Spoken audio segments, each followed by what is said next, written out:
assalaamu calaykum. Laga yaabaa inaad marna aragtay mid yar oo fikir qushqush ku dhacay oo meelahaas kaga badhaacinaya weydiin ah muxuu caalamka islaamku u dibdhacsan yahay caalamka gaaladuna uu horumarsan yahay ama weedha caan noqotay oo ah dowladaha horumaray iyo dowladaha dibdhacay.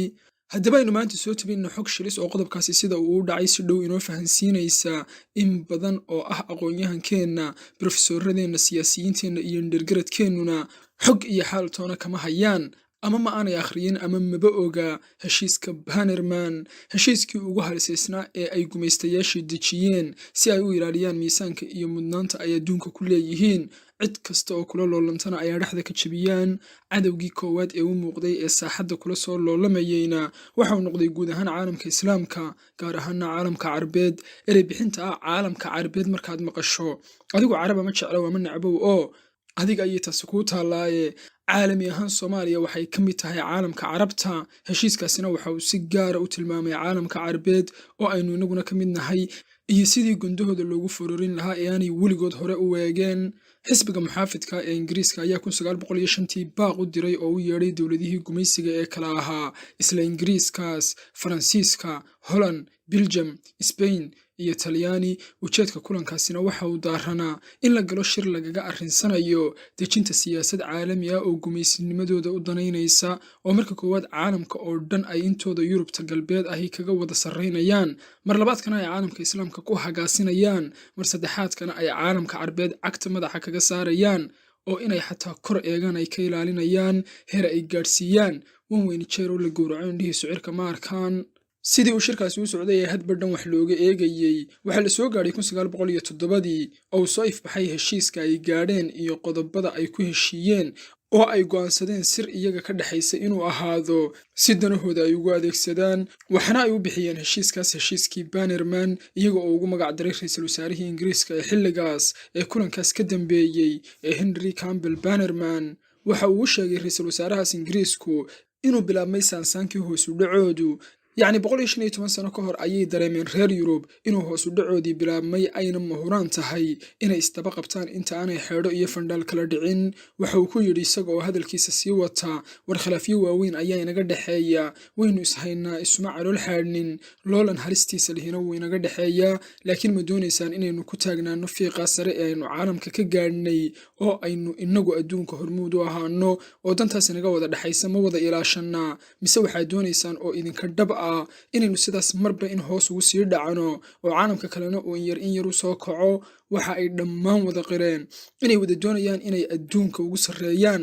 Markaasna la qaybiyey khariidadaha caalamka carbeed oo ergey kastaba la hordhigay. Markaasuu ku yidhi, khariidadaas iyo deegaankaasi waa sirta awooddeenna iyo sirta taagdarradeenna, waa halka aynu ama awoodda ku yeelanayno ama aynu daciifka taagta daran ka noqonayno. Deegaankaasi iminka waa mid daciifa, aan isku xidhnayn, taag daran, laga faa'iidaysan karo, wax walba laga samaysan karo, jaahiliin ah, waxyaabo liita isku laynaya, heerkooda aqoonaduu hooseeyo, se waxa ay haystaan wax kasta, hadda qayb ka mida ma aha ee waa wax kasta oo ay ummadii horumar ku gaadho oo inta ay habaaska kaga kacdo ay fikta sare ku gaadho. Waxay haystaan waxyaabo badan oo aynan inagu haysan, in yar oo minority ah mooyaane dhammaantood hal diin ayay haystaan, halka Yurub ay tobanaanka madahab ee iscolaadinaya ka jiraan.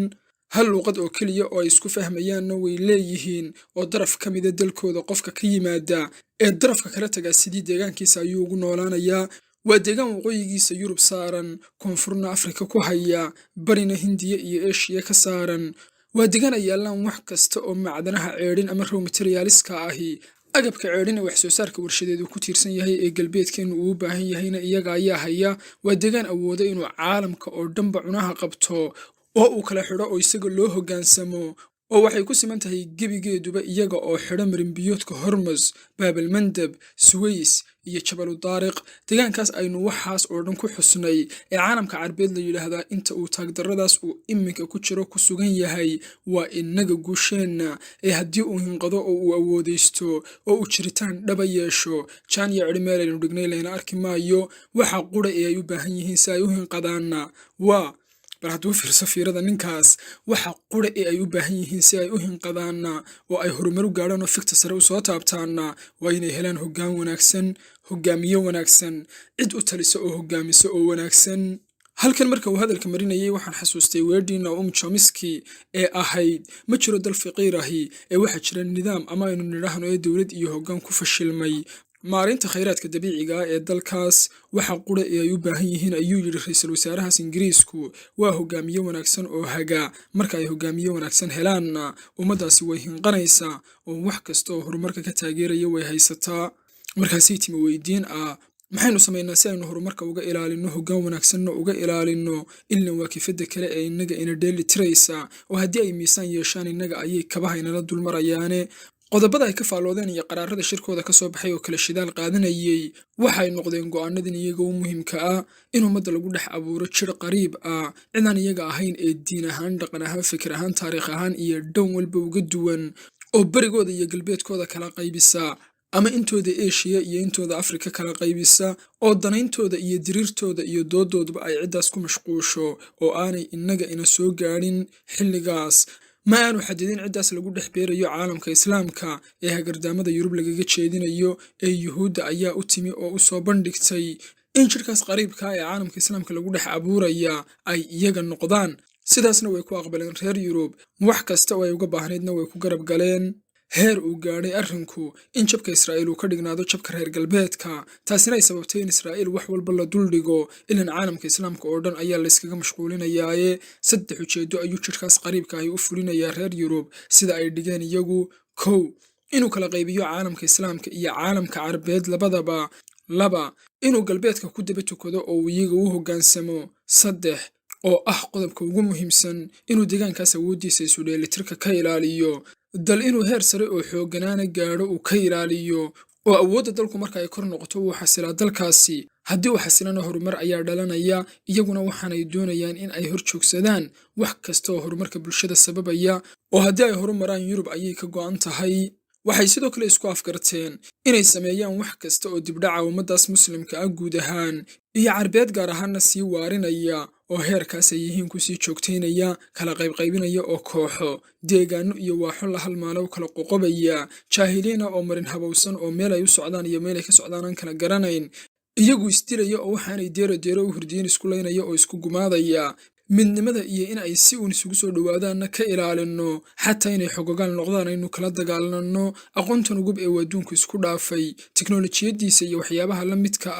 in ay bartaan oo ay aqoon-yahano ku noqdaan laga ilaaliyo kooda si uun cilmiyadaas u bartaan aynu dalalkooda soo weydaarino oo aynu keensanno si uu innaga inoogu adeego in si walba dowladahaas la isaga hor keeno oo laga wada dhigo doqontii la yidhi 12 indhood ayay leedahay oo 11 sokeeyaha ayay ku eegtaa hal ilna cadowgeeda ayay ku eegtaa oo midiba ka kale lagu qabto in deegaankaas laga dhigo midaan xasiloonayn oo aan aamin ahayn degganaantana lagala dagaalamo laga yaabaa qodobkan marka aad maqashay inaad fahantay sababta dalalka dagaalku ka socdaan ama ka dhaceen muddooyinkii u dambeeyey 95% ay dalalka islaamka u yihiin qodobka ugu muhiimsan ee ay ka soo saareen marka laga reebo kaas Israa'iil lagu aasaasay waa in hoggaanada iyo cidda dowladahaas garwadaysa ay ahaato ciday iyagu keensadaan ama iyaga taabacuwa oo aan ereygooda ka baxaynin halka ay farta ugu fiiqaanna aadaya ay marba la futuuraanna qodobkan markaad maqashay laga yaabaa inaadan la yaabin sababta dowladaha islaamka hogaamiyeyaashoodu aanay danta ummadda dalka iyo diinta midna uga shaqaynin waxaan xasuustay qormo aan maalin akhriyay oo ahayd diyaaradaha Sacuudigu waa kuwa keliya ee adduunka guudkiisa jooga ee laa ilaaha illallah ay ku qoran tahay waana diyaaradaha weligood qof laa ilaaha illallah le mooyaane qof kale aan dilin la yaab ma laha markaa inahaas marka aynu kaga nimaadno heshiiskaas iyo arrinkiisa maadaama aan qormadaas si dhaba loo haynin oo weli dowladihii ay u qarsoon tahay ee waxaani ay yihiin xogo ka soo fakaday waxaa jira qolyo isku daya inay beeniyaan oo ay ku sheegaan wax aan jirin